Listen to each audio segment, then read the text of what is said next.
Hey guys, and welcome to the Stylist Spring series where we are quarantined. We can't be behind the chair, but we sure as hell have something to say.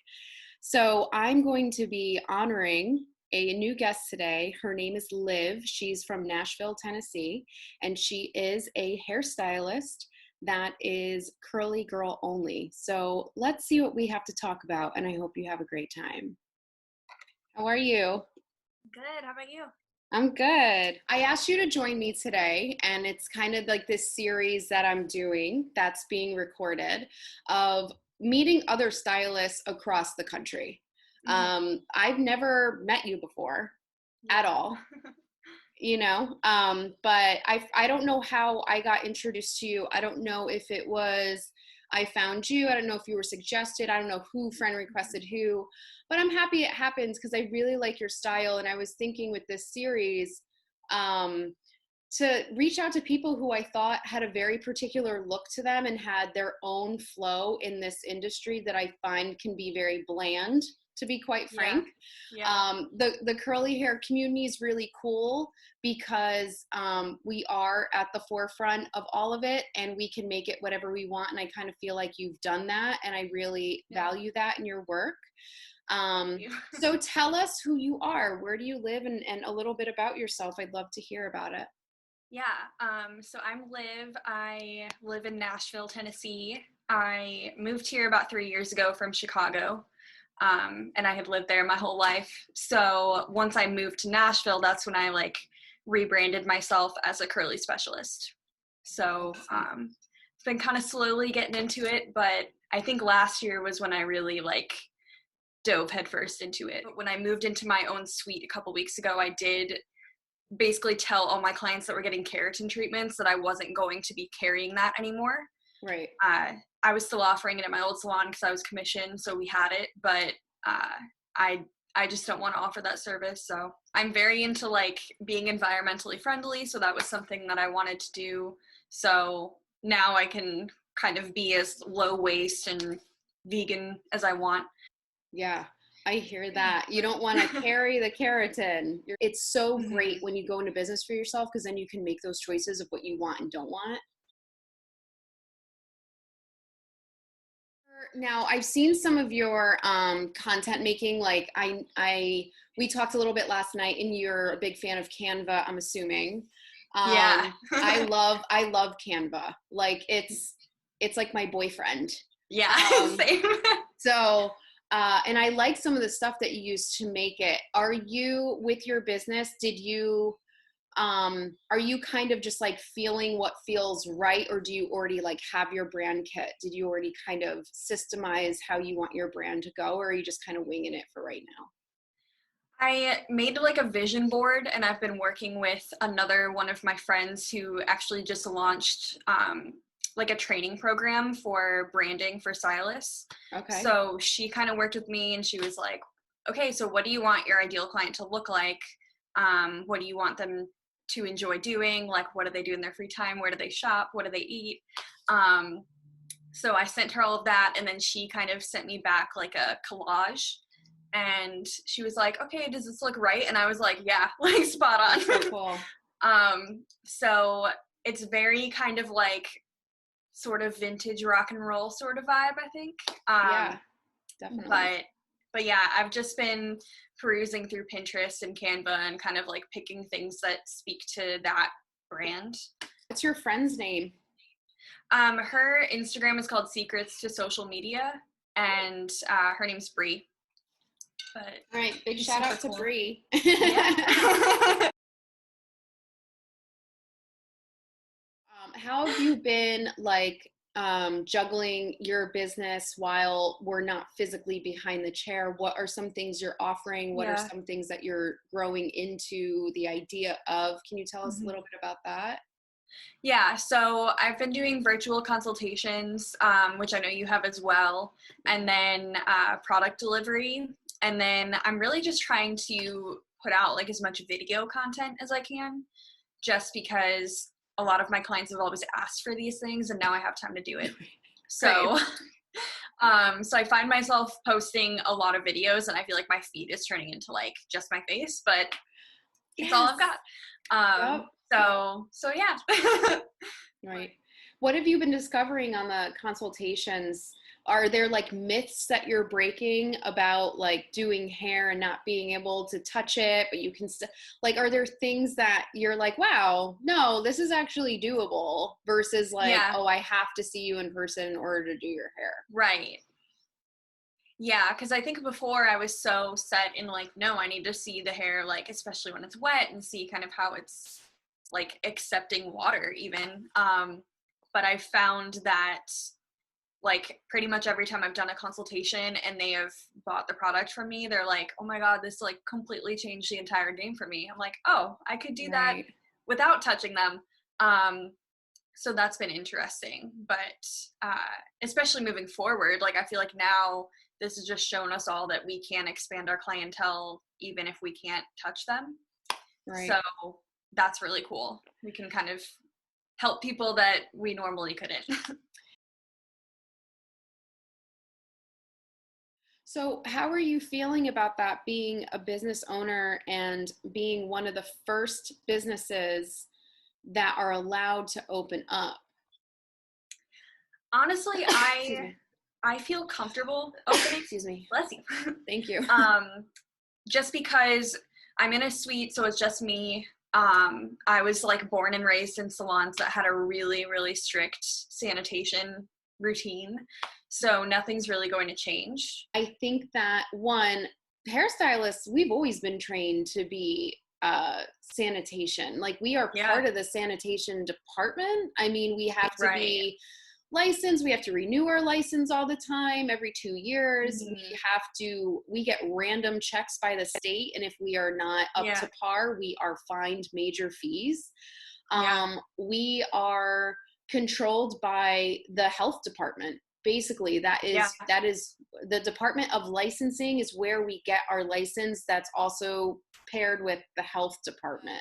Crucial, like, okay, so we've talked a little bit about business and we can really go yeah. down this. Oh, yeah. So I feel like one, we don't know, but I think we can really kind of make it what we want. And Mhm. I think we have to remember, yes, it is scary, but small boutique salons are going to be way more booming because we provide that Yeah, one-on-one service right away. right. There's not as much traffic at all, and we have the control of only having literally one person in at a time. I mean, if you Hmm. have an assistant or a general assistant, someone that's helping with inventory and stuff like that, it's Yeah, technically three people in like a, a 400 to 500 square place, if that. right. You know what I mean? So like Yeah, it's really doable. So we have to like really keep our head up. I don't want to keep thinking if I go outside I'm gonna die. It's not healthy for right. me. Yeah, It's really not. It's making me yeah. more stressed out. And everybody who's saying that to me, I love and appreciate you, but keep that as your inside voice because your words have power. So Oh, yeah. Yeah. Um, moving on, let's go to the question box. I want to see who popped in there. So this is Jess.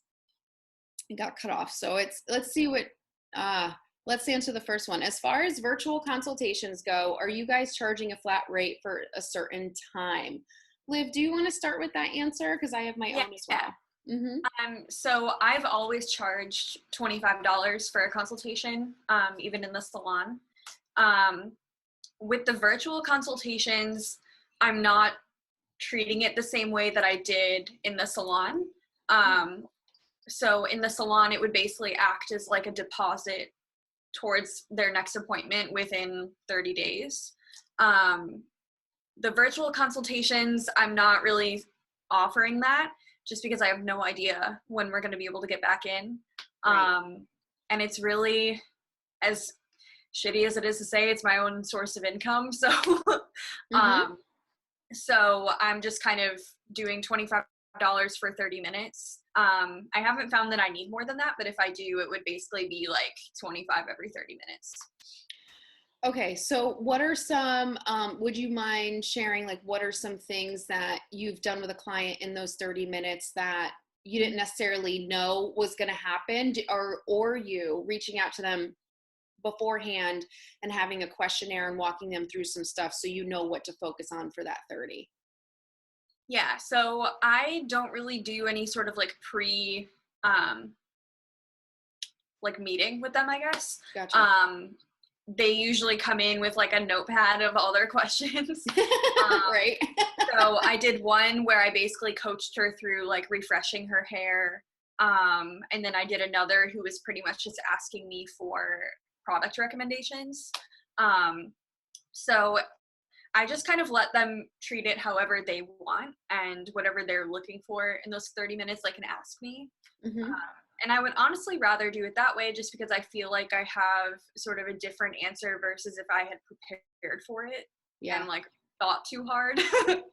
Yeah. Yeah. I'm an overthinker, so. Well, especially staying out of that, like, that A personality that we get lost in, especially as creatives. It's just so hard to like be in structure. I've had to really train myself because there's a part of me that wishes I was like a neat, organized freak, like a freak of organization nature. Yeah.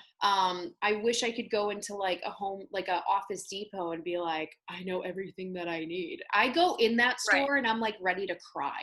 I'm like, oh yeah. Where do I start? Where do Honestly, I begin? But I love it, you know, but I really love it. Because my creatives like, oh, you can take those thumbnails and they match with that ruler and you can like hang it up with this twine and like create like a Pinterest board. Right. So anyway, let me jump on the bandwagon here with answering what I've been doing. I get sidetracked by stationery, like what, so I've tapped into a little bit more of my organization skills because 30 minutes can go by really quick, especially if you are someone who is high anxiety, such as myself. We can talk really fast and like give a lot of information all at once. And so that can prompt like way more questions. And next minute, you know, you're like going over the 30 and you don't want to be rude, but then you reach 45 and you kind of have to like put a stamp on it because if they want to keep on going, what I do is I offer them the choice. If you want to go over 30, it's going to be this much. And we go up to the threshold of this much time if you have extra time today. So I do offer upsells. Because we do get really fun and excited, and it is an opportunity for somebody that's always online who doesn't live in the same state as us. Almost all the consultations that I've had, no one's been my client. They've always been, they are someone that follows me on IG. And they have a lot of questions that they just can't seem to get the general answer for themselves through social media and influencers. So they have a list, like you said, Liv, but with me, I do send kind of like a pre-screening first. I just create a template. I put it in my Google Drive. I copy and paste it for each individual. And I also link them up to the Zoom recording. I also record the virtual consultations because if I find that I'm saying something that's like a fucking gem drop, I'm like, I am cutting that and it's a next video for my Instagram. That's a good idea. Yes. So I'm trying to keep building content and I do ask my clients permission. Can I use your videos? If because this could be an amazing conversation between us. And we always say that when we're at the salon, we're like, damn it, I wish I had my freaking video on, because this was just like a bomb.com, you know, conversation that if I just recorded this, this is like my next online course. You know what I mean? Right. So I think I'm doing a little bit more Gary Vee style in the sense that I'm just recording everything, turning it into copy, and then just kind of reciprocating it throughout different platforms in different ways. It's a lot of work. It's probably why I'm single. Dating in a pandemic right now is probably the most interesting time. It's not ideal. But what I will say is I started at 45 and I charged 99 because the price point I think fits really humbling. It's available for people who I know are still working and they do want to invest in themselves. And I also think it's a price point where it does allow me to have some sort of income that, you know, if I sold 5 of them, I have some portion of my salon rent that's still available, and I'm still offering services that are relatively way more affordable than coming to the salon. So I'm going to stop there. I've shared a lot, but I hope that answers your question, Jess. Okay, one more. This is from Maggie. I want to make some tutorials. What resources do you recommend for learning how to, I'm assuming, how to continue? So Maggie, are you a stylist? I'm just curious, or in general? Okay, so you know each other. Okay, yes, she did connect with me after you made your announcement yesterday, which I loved that layout, by the way. I was like, I really this is how I feel about you, Liv. I feel like if we played video games, like I'd want to play video games with you. Like I kind of feel that's kind of how the energy I feel with you. Cause the first time I saw your, one of your posts, it was like a yellow orange background, or it was orange words. Like something was just posted. It was a really cool, pattern background. And just like a few words in the front. And I was like, 1, I know she used Canva. 2, I want to hang out and like have a Canva party. Like I want to have like a split screen, like we're just drinking and you're like, let's make an Instagram post and the theme is green. And I'm like, yeah. And then just that would be so fun. That would be so fun. And then we would kind of see like what items we would use and like what elements and how we would and like without telling each other what you're gonna do type thing. It would be like playing a video game. It would be so much fun because I love making shit. It's crazy. Okay, so the tutorials. Let me just make sure I hear her question right. So the tutorials is, I want to make some tutorials. What resources do you recommend for learning? Do you have anything for this, Liv? Yeah, I love videos. So I learned a lot from Olivia Smalley, and her Instagram is OMG Artistry. But she's not a curly stylist. She does mostly blondes in Florida. But she is so good at videos and creating content. So I took a 2-day class with her on social media, and she pretty much taught me everything I know. So I highly recommend checking her out. Both her and I use iMovie to edit everything. So I think for me, the most important thing is getting down a good formula. So for me, the formula is before photo or video, how to, and then going through the after. And when you do the afters, I like to do like a flashy white screen between everything or every clip or photo, and always putting captions and little subtitles, just because some people don't listen to audio. But or like, this is getting very into social media, but making sure that you're directing people to the caption and then from the caption back to the video, so that they get all the information. So if there's a section where you want them to listen to the audio, say like sound on for another tip, or go to caption for full formula, and then in the caption, right, did you notice in my video that I did this?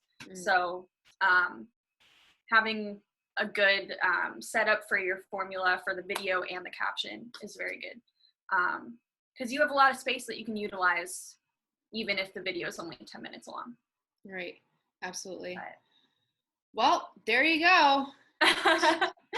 There's your answer, Maggie. I hope that was great for you. Liv, I really had fun with you today. I think it's like a good connection.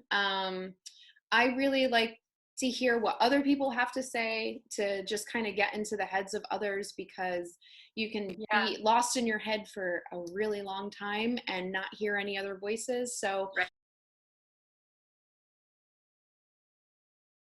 I think if we can still like connect with as many people as we can during this time, create as many videos as you can, make as many creative posts. You know, when we do go back and discover new ways of living and creating and designing and developing within this industry, we'll have something to look back on and say, you know, I made all of this when all of this was going on. Like, we're creating history right now with our content. We're creating virtual and visual stimulation for people to come into our worlds and to see the world through our artistry and our like the world is our muse, you know. So it's really been refreshing, shall I say, to see your information and to also see other stylists just coming out. Like, we have the time to come out, we have the space to come out.